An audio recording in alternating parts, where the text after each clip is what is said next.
svima i dobrodošli nazad na moj kanal. Da napravimo još jedan video. Marija rastura kuću, skinut veš sa žice i pravimo novi video. U današnjem videu sam rešila da vam se predstavim malo bolje i da vam dam nekoliko savjeta o roditeljstvu. Prvo što bih naglasila to je da nisam stručnjak, nisam doktor specijalista, već sam samo roditelj i delim svoje iskustvo sa vama.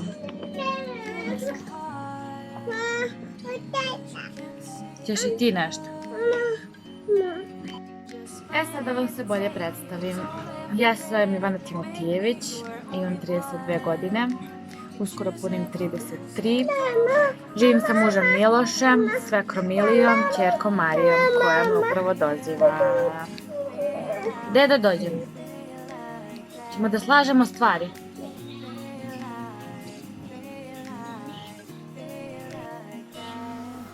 Kao što sam vam rekla, živim sa mužem Milošem, svekrom Milijom i sa ćerkom Marijom.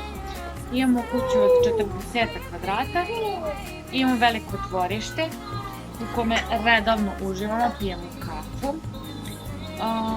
Šta bih da vam kažem? Volim svaki dan da isplaniram napred, napišem ponekad na tabli u kuhinji koje obaveze imamo, koje su jako važne, ili napišem predlog šta mogu da spremam za ručak. Zaposlena sam, radim kao agent prodaje u MTS-u. Trenutno sam na bolovanju, kao što se primećuje. Što se tiče moje bolesti, operisala sam se u maju 2021. godine. Operisan mi je rak dojke, odstranjena mi je cela dojka. Sačuvana mi je koža i bradavica. I sad imam implant. I sad u toj borbi ću vam govoriti posebno u jednom videu. Počela su hemoterapije, borim se, ne odustajem, dajem se od sebe i razmišljam o tome, ali fokusiram se više na zdravljenje. Treniram kod kuće kad god imam vremena. Pokušavam da se vratim u formu. Još od porođaja i ne odustajem, iako se pojavljuju dosta prepreka, ali ne odustajem ni od čega. Volim da imam rutinu sa svojom porodicom, jer mi to pomaže da uskladim i roditeljstvo i lečenje. U horoskopu sam devica, to se da primetiti u videima koje sam pripremila, jer uglavnom snimam kako čistim. Obožavam da kuvam, čitam, pišem, istražujem po internetu. Moje omiljene boje su crvena i crna. Danas biti roditelj nije lako, to znam. Znači, u današnje vrijeme u skoro svakom domaćinstvu su oba roditelja zaposlena, postoji veliki pritisak na roditelje da dece moraju ovako ili onako da se ponašaju. Ja smatram da je u današnje vrijeme biti roditelj jako zahtevan deo života. Tako je bilo i pre vanrednog stanja i pandemije. I sve što ću da podelim sa vama, to je samo jednostavno i razumno, ali mislim da će puno da vam znači i nadam se da će vam se dopasti ovaj video. Ako vam se dopada, lajkujte, prokomentarišite šta mislite o svemu što sam pričala. Prvi savjet, izbegavajte da etiketirate dete. Dakle, to sam pročitala i shvatila sam da sam i ja to radila sa Marijom. Čak se meni dešavalo kad sam bila mala od mojih roditelja, ali nemojte odmah da osuđujete sebe i druge ako ste to radili. To je toliko običajno u porodicama u Srbiji, obično se direktno porede deca u porodicama. Vidi kako je ona pametna, napredna, snalažljiva, sluša, aktivnija, hoće da jede. Time možete samo da obeshrabrite decu s kojom ih upoređujete. Znači, Ako, na primjer, kažete za dete, to jest etiketirate ga, da ono ne voli nešto da jede, da je probirljivo, ono će prihvatiti tu ulogu i ponašat će se tako. Ja sam probirljiva, neću probati ništa novo od hrane, ili ako govorite o tome šta oni vole ili ne vole. Naprimjer, ona ne voli to da jede, ili prosto možete to da predstavite na neki drugi način, da malo ublažite, da izbegnete tu etiketu, da pustite dete da pokaže u stvari šta ono voli i kako je u stvari. Nekako da izabere samo dete. Savjet broj 2. Verujte svom osjećaju, to jest instinktu. To svakoj mami kaže. To je u vama, rođeni ste s tim, to šesto čulo i verujte mi, ako imate osjećaj da nešto nije ispravno, nešto nije dobro, poslušajte te osjećaje.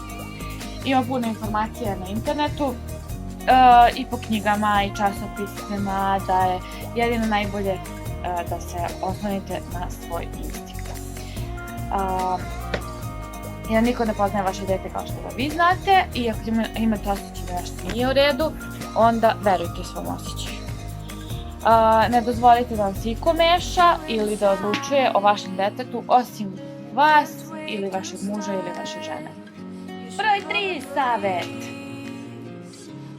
Budite primer kako treba da se ponaša. Znači, zapamtite, deca uče sve od nas, posmatraju kako se ponašamo, kako govorimo, kako se obraćamo ljudima, kako rešavamo konflikte.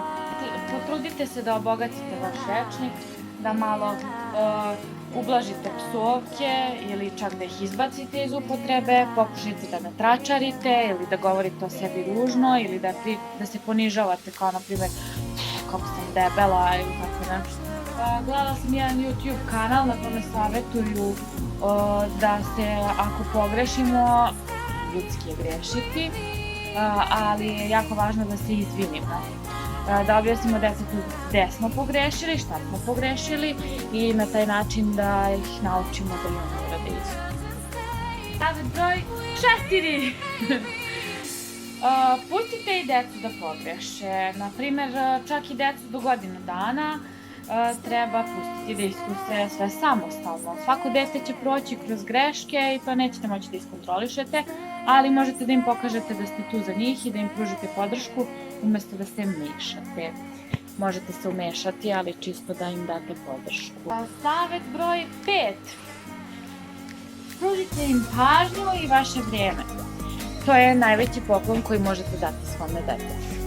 Pored svih poslova i obaveza, uspete 15 pola sata da razgovarate s vašim decom, koliko god stara bila, i pokušajte se poigrate s detetom, da pitate kako se provode dan. Maloj deci, kao što je Marija, je dosta i 20 minuta pažnje da se zaigra sa njom, povremeno je pustim crtani, na primer. Kada želim da obavim nešto od kućnih poslova, na primer sređivanje, slaganje stvari sa žice. Uglavnom, ja od kućnih poslova napravim da je igra i onda se igram sa njom. Tako da smislimo nešto kao da radimo zajedno. Uglavnom, pokušajte da za to vreme ne koristite telefon. Savjet broj 6. Pobrinite se i za sebe. Znači, nemojte da zaboravite da se malo i vi opustite, da napravite sebi mesto u svom rasporedu, bez osjećaja i malo krivice. Ima toliko dobrih aplikacija koje pokazuju vežbe, možete da iskoristite za poboljšanje linije, kupite u Lili ili DM-u na komad kesicu sa maskama za lice, možete da se istuširate ili se namažete mlekom za tijelo ili da vas muž ili žena namaže. Možete da nađete sebi neki hobi, kao što sam ja našla ovo snimanje klipova. Meni to pomaže da jednostavno, to je moje vrijeme i to meni odgovara. I meni prija da ja se ovako ispričam, da izbacim to iz sebe i samim tim meni bude lakše. Pobrinula sam se za sebe i to je savjet broj 7. Naprimer, mi ne možemo da svedemo da nam rituali i tradicije imaju specijalan dan, ali, na primjer, gledamo da svaki mužev slobodan dan imamo isplaniran, kao da nam je praznik.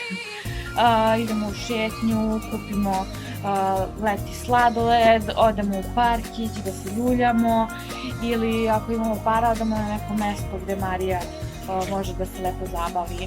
Ujutro se rano ustane, peru se zubi, doručkuje se, stvaraju se radne navike. Savet broj 8.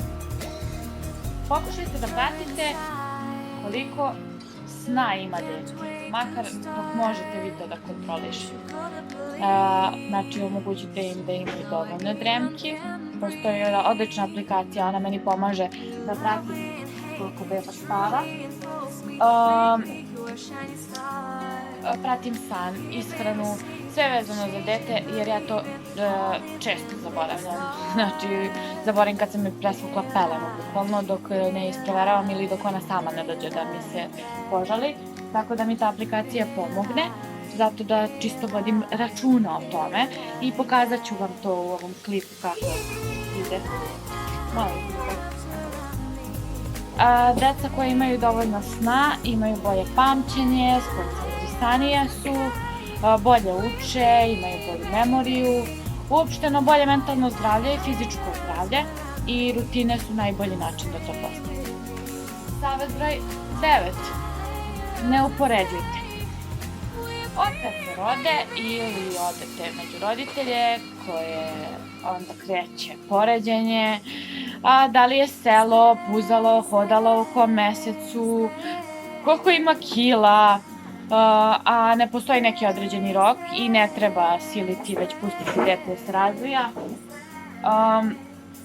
Ako baš imate neke sumnje i brige, idete lepo kod lekara i o tome se posavetujete. Vaše dete je unikat i ne može da se poredi ni sa kim drugim, ni sa jednim.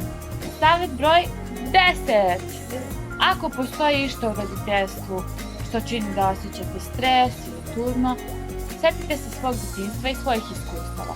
Razmislite zašto je baš tako, i ako je to zbog vašeg ličnog iskustva kad ste bili dete, na primer, ako vam je ručak stresan, možda vam je stresno kad ste bili dete i sada ponavljate samo istu situaciju, na primer, koliko puta ste rekli nešto, a da se posle setite da je identičnu stvar rekla vaša majka. Ne pokušajte da rešite svoje probleme preko deteta, već pokušajte da promenite sebe i svoj pogled na svet i samim tim i detetovo ponašanje. To bi bilo sve što sam vam izdvojila za ovaj video i nadam se da će vam se dopasti. Ako jeste, ostavite like, pretplatite se na moj kanal i delite i hvala vam što pratite.